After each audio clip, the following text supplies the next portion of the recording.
Jacob entendit les propos des fils de Laban qui disaient « Jacob a pris tout ce qui était à notre père, et c'est avec le bien de notre père qu'il s'est acquis toute cette richesse. » Jacob remarqua aussi le visage de Laban, et voici, il n'était plus envers lui comme auparavant.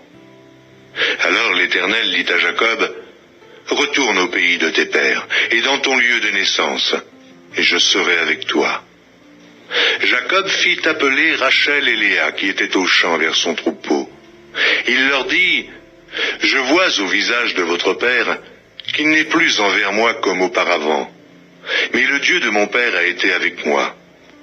Vous savez vous-même que j'ai servi votre père de tout mon pouvoir, et votre père s'est joué de moi et a changé 10 fois mon salaire, mais Dieu ne lui a pas permis de me faire du mal. Quand il disait, « Les tachetés seront ton salaire », toutes les brebis faisaient des petits tachetés. Et quand il disait, « Les rayés sont ton salaire », toutes les brebis faisaient des petits rayés. Dieu a pris à votre père son troupeau et me l'a donné. Au temps où les brebis entraient en chaleur, je levai les yeux, et je vis en songe que les boucs qui couvraient les brebis étaient rayés, tachetés et marquetés. Et l'ange de Dieu me dit en songe, « Jacob ». Je répondis, « Me voici ». Et il dit, « Lève les yeux et regarde. Tous les boucs qui couvrent les brebis sont rayés, tachetés et marquetés, car j'ai vu tout ce que te fait Laban. Je suis le Dieu de Béthel, où tu as oint un monument, où tu m'as fait un vœu. Maintenant lève-toi, sors de ce pays, et retourne au pays de ta naissance. » Rachel et Léa répondirent et lui dirent, « Avons-nous encore une part et un héritage dans la maison de notre père?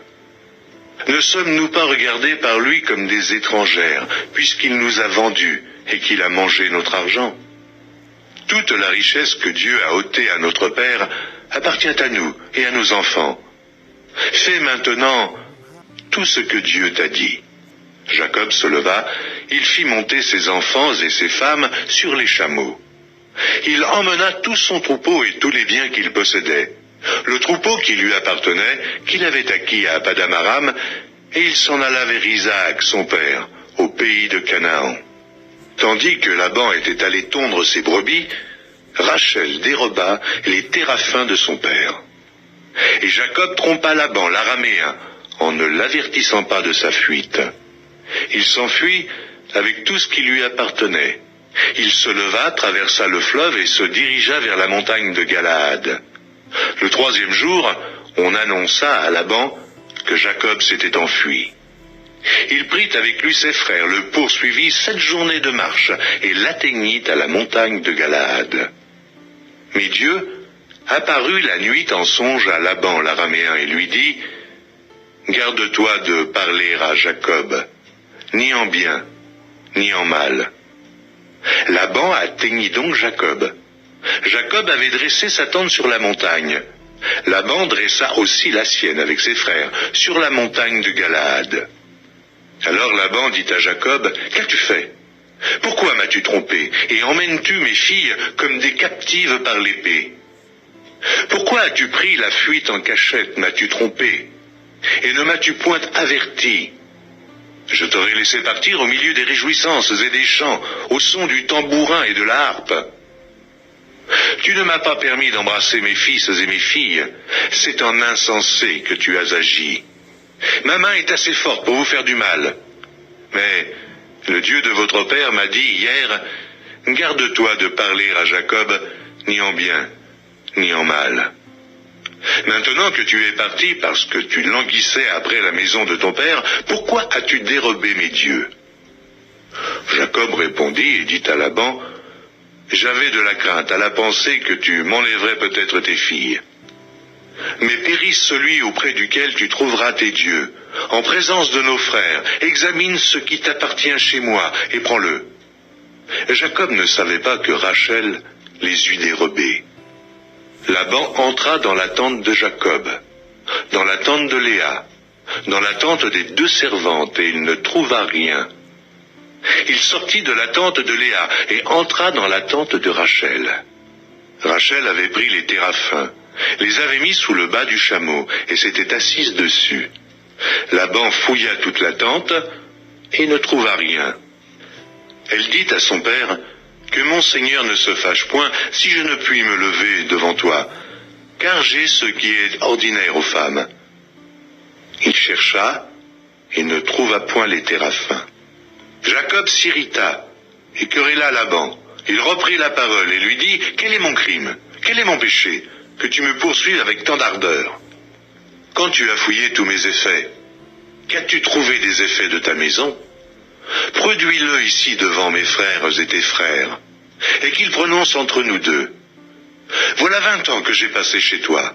Tes brebis et tes chèvres n'ont point avorté, et je n'ai point mangé les béliers de ton troupeau. Je ne t'ai point rapporté de bêtes déchirées, j'en ai payé le dommage. Tu me redemandais ce qu'on me volait de jour, et ce qu'on me volait la nuit. La chaleur me dévorait pendant le jour, et le froid pendant la nuit, et le sommeil fuyait de mes yeux. Voilà 20 ans que j'ai passé dans ta maison. Je t'ai servi 14 ans pour tes 2 filles, et 6 ans pour ton troupeau, et tu as changé 10 fois mon salaire. Si je n'eusse pas eu pour moi le Dieu de mon père, le Dieu d'Abraham, celui qui craint Isaac, tu m'aurais maintenant renvoyé à vide. Dieu a vu ma souffrance et le travail de mes mains, et hier, il a prononcé son jugement. Laban répondit et dit à Jacob, « Ces filles sont mes filles, ces enfants sont mes enfants, ce troupeau est mon troupeau. Et tout ce que tu vois est à moi. Et que puis-je faire aujourd'hui pour mes filles, ou pour leurs enfants qu'elles ont mis au monde? Viens, faisons alliance, moi et toi, et que cela serve de témoignage entre moi et toi. » Jacob prit une pierre, et il l'adressa pour monument. Jacob dit à ses frères, « Ramassez des pierres. » Ils prirent des pierres et firent un monceau, et ils mangèrent là sur le monceau. Laban l'appela Jégar Saaduta, et Jacob l'appela Galed. Laban dit, « Que ce monceau serve aujourd'hui de témoignage entre moi et toi. » C'est pourquoi on lui a donné le nom de Galed. On l'appelle aussi Mitzpah, parce que Laban dit, « Que l'Éternel veille sur toi et sur moi, quand nous nous serons l'un et l'autre perdus de vue. Si tu maltraites mes filles, et si tu prends encore d'autres femmes, ce n'est pas un homme qui sera avec nous, prends-y garde. C'est Dieu qui sera témoin entre moi et toi. » Laban dit à Jacob, « Voici ce monceau, et voici ce monument que j'ai élevé entre moi et toi. Que ce monceau soit témoin, et que ce monument soit témoin, que je n'irai point vers toi au-delà de ce monceau, et que tu ne viendras point vers moi au-delà de ce monceau et de ce monument pour agir méchamment. Que le Dieu d'Abraham et de Nachor, que le Dieu de leur père soit juge entre nous. » Jacob jura par celui qui craignait Isaac. Jacob offrit un sacrifice sur la montagne, et il invita ses frères à manger. Ils mangèrent donc et passèrent la nuit sur la montagne. Laban se leva de bon matin, baisa ses fils et ses filles, et les bénit. Ensuite, il partit pour retourner dans sa demeure.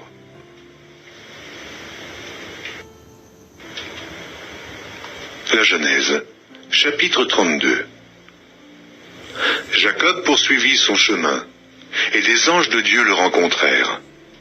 En les voyant, Jacob dit, « C'est le camp de Dieu. » Et il donna à ce lieu le nom de Mahanaïm.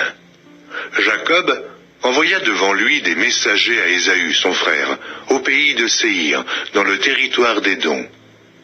Il leur donna cet ordre. « Voici ce que vous direz à mon seigneur Ésaü. Ainsi parle ton serviteur Jacob. J'ai séjourné chez Laban, et j'y suis resté jusqu'à présent. J'ai des bœufs, des ânes, des brebis, des serviteurs et des servantes, et j'envoie l'annoncer à mon Seigneur, pour trouver grâce à tes yeux. » Les messagers revinrent auprès de Jacob en disant, « Nous sommes allés vers ton frère Ésaü, et il marche à ta rencontre, avec 400 hommes. » Jacob fut très effrayé, saisi d'angoisse. Il partagea en 2 camps les gens qui étaient avec lui, les brebis, les bœufs et les chameaux, et il dit, « Si Ésaü vient contre l'un des camps et le bat, Le camp qui restera pourra se sauver. Jacob dit, Dieu de mon père Abraham, Dieu de mon père Isaac, Éternel qui m'a dit, retourne dans ton pays et dans ton lieu de naissance, et je te ferai du bien. Je suis trop petit pour toutes les grâces et pour toute la fidélité dont tu as usé envers ton serviteur. Car j'ai passé ce Jourdain avec mon bâton, et maintenant je forme 2 camps. Délivre-moi, je te prie, de la main de mon frère, de la main d'Ésaü, car je crains qu'il ne vienne et qu'il ne me frappe avec la mère et les enfants. Et toi, tu as dit, je te ferai du bien, et je rendrai ta postérité comme le sable de la mer, si abondant qu'on ne saurait le compter. C'est dans ce lieu-là que Jacob passa la nuit. Il prit de ce qu'il avait sous la main pour faire un présent à Ésaü, son frère. 200 chèvres et 20 boucs, 200 brebis et 20 béliers, 30 femelles de chameaux avec leurs petits qu'elles allaitaient, 40 vaches et 10 taureaux, 20 ânesses et 10 ânes. Il les remit à ses serviteurs, troupeau par troupeau, séparément, et il dit à ses serviteurs, passez devant moi, et mettez un intervalle entre chaque troupeau. Il donna cet ordre au premier, quand Ésaü, mon frère, te rencontrera et te demandera à qui es-tu et où vas-tu, et à qui appartient ce troupeau devant toi, tu répondras, à ton serviteur Jacob. C'est un présent envoyé à mon seigneur Ésaü, et voici, il vient lui-même derrière nous. Il donna le même ordre au second, au troisième, et à tous ceux qui suivaient les troupeaux. C'est ainsi que vous parlerez à mon seigneur Ésaü, quand vous le rencontrerez. Vous direz, voici ton serviteur Jacob, vient aussi derrière nous. Car il se disait, je l'apaiserai par ce présent qui va devant moi. Ensuite, je le verrai en face, et peut-être m'accueillera-t-il favorablement. Le présent passa devant lui, et il resta cette nuit-là dans le camp. Il se leva la même nuit, prit ses 2 femmes, ses 2 servantes, et ses 11 enfants, et passa le gué de Jabbok. Il les prit, leur fit passer le torrent, et le fit passer à tout ce qui lui appartenait. Jacob demeura seul. Alors un homme lutta avec lui jusqu'au lever de l'aurore. Voyant qu'il ne pouvait le vaincre, cet homme le frappa à l'emboîture de la hanche, et l'emboîture de la hanche de Jacob se démit pendant qu'il luttait avec lui. Il dit, « Laisse-moi aller, car l'aurore se lève. » Et Jacob répondit, « Je ne te laisserai point aller, que tu ne m'aies béni. » Il lui dit, « Quel est ton nom ?» Et il répondit, « Jacob. » Il dit encore, « Ton nom ne sera plus Jacob, mais tu seras appelé Israël, car tu as lutté avec Dieu, avec les hommes, et tu as été vainqueur. » Jacob l'interrogea en disant, « Fais-moi, je te prie, connaître ton nom. » Il répondit, « Pourquoi demandes-tu mon nom ?» Et il le bénit là. Jacob appela ce lieu du nom de Péniel, car, dit-il, « J'ai vu Dieu face à face, et mon âme a été sauvée. » Le soleil se levait lorsqu'il passa Péniel. Jacob boitait de la hanche. C'est pourquoi, jusqu'à ce jour, les enfants d'Israël ne mangent point le tendon qui est à l'emboîture de la hanche, car Dieu frappa Jacob à l'emboîture de la hanche, au tendon. La Genèse, chapitre 33. Jacob leva les yeux et regarda. Et voici, Ésaü arrivait avec 400 hommes. Il répartit les enfants entre Léa, Rachel et les 2 servantes. Il plaça en tête les servantes avec leurs enfants, puis Léa avec ses enfants, et enfin Rachel avec Joseph. Lui-même passa devant eux, et il se prosterna en terre 7 fois, jusqu'à ce qu'il fût près de son frère. Ésaü courut à sa rencontre, il l'embrassa, se jeta à son cou et le baisa. Et ils pleurèrent. Ésaü, levant les yeux, vit les femmes et les enfants, et il dit, « Qui sont ceux que tu as là ?» Et Jacob répondit, « Ce sont les enfants que Dieu a accordés à ton serviteur. » Les servantes s'approchèrent, elles et leurs enfants, et se prosternèrent. Léa et ses enfants s'approchèrent aussi, et se prosternèrent. Ensuite, Joseph et Rachel s'approchèrent et se prosternèrent. Ésaü dit, « À quoi destines-tu tout ce camp que j'ai rencontré ?» Et Jacob répondit, « À trouver grâce aux yeux de mon Seigneur. » Ésaü dit, « Je suis dans l'abondance, mon frère. Garde ce qui est à toi. » Et Jacob répondit, « Non, je te prie, si j'ai trouvé grâce à tes yeux, accepte de ma main mon présent. Car c'est pour cela que j'ai regardé ta face comme on regarde la face de Dieu, et tu m'as accueilli favorablement.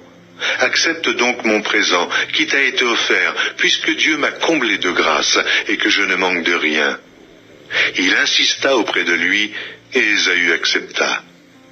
Ésaü dit, « Partons, mettons-nous en route, j'irai devant toi. » Jacob lui répondit, « Mon Seigneur sait que les enfants sont délicats, et que j'ai des brebis et des vaches qui allaitent. Si l'on forçait leur marche un seul jour, tout le troupeau périrait. Que mon Seigneur prenne les devants sur son serviteur, et moi je suivrai lentement, au pas du troupeau qui me précédera, et au pas des enfants, jusqu'à ce que j'arrive chez mon Seigneur, à Séhir. » Ésaü dit, « Je veux au moins laisser avec toi une partie de mes gens. » Et Jacob répondit, « Pourquoi cela? Que je trouve seulement grâce aux yeux de mon Seigneur. » Le même jour, Ésaü reprit le chemin de Séhir. Jacob partit pour Sukkot. Il bâtit une maison pour lui, et il fit des cabanes pour ses troupeaux. C'est pourquoi l'on a appelé ce lieu de nom de Sukkot. À son retour de Padam-Aram, Jacob arriva heureusement à la ville de Sichem, dans le pays de Canaan, et il campa devant la ville. Il acheta la portion du champ où il avait dressé sa tente, des fils d'Amor, père de Sichem, pour 100 késitas. Et là, il éleva un autel qu'il appela El Eloé Israël.